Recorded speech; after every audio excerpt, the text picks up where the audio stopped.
It's Ken Kraetzer for cbsi Services. We're in Verona, New York at the Independent Bankers Association of New York State meeting, and we have a chance to talk with Wade Barnes, who is with Hartman Advisors. Gave a great talk on how fintechs can partner with banks and the challenges and updating and IT.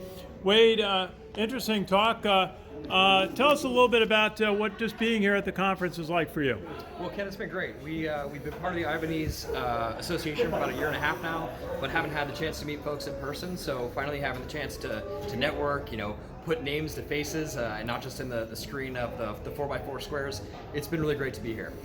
And you talked about 3,800 fintechs that you've done research on, and how they can work with banks, and you suggested partnership is really an opportunity. Why do you see that? Yeah, Ken, most fintechs, they're looking to execute on their business plan, right? So they want to drive business through their technology, but they're not interested in forming a bank, right? The process of getting a bank charter, a bank license, it's really cumbersome. So to the fintech, they need a bank partner to facilitate their plan, right? And to the community banks in the world, it gives a really unique opportunity for them to extend their client reach, their acquisition channels through these partnerships. So it's a real win-win proposition. And you talked about 5 steps to enable IT to drive strategic outcomes, and one of them is just really an age-old one, is that users, perhaps marketing, need to work closely hand in hand with IT on development. Is that process more accepted today? Ken, I think it's becoming more and more accepted because, each individual department cannot work in a silo, and I think everybody understands that in today's world. So yeah, we are seeing better adoption of that, but there's still a long way to go.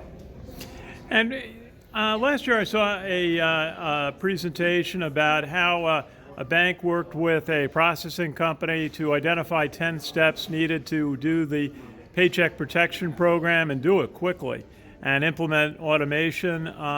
How do you see it working when you have to do something really quickly? You've got to understand what your capacity to do the project is at the end of the day. And in many cases, you're going to have to rely on outside resources to help really facilitate that. But it starts with understanding what the capacity is on your team, both from resource availability, skill sets, right? And then to do an honest assessment and say, in this case, we need a partner to come do steps 3 through 7, but we can do 1, 2, and 8, 9, 10. I think that's really the important part. Very good. Wade, tell us a little bit about your company, Hartman Executive Advisors.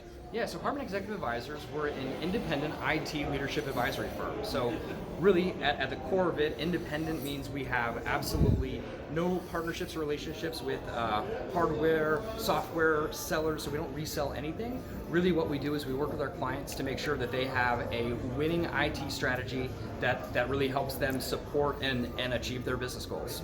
Very good. Wade Barnes, great to talk with you today here at the Independent Bankers Association New York State meeting. Pleasure. Ken, thank you so much. I really appreciate it. Absolutely. This is Ken Kraetzer for cbsi Services at the Independent Bankers Association of New York State.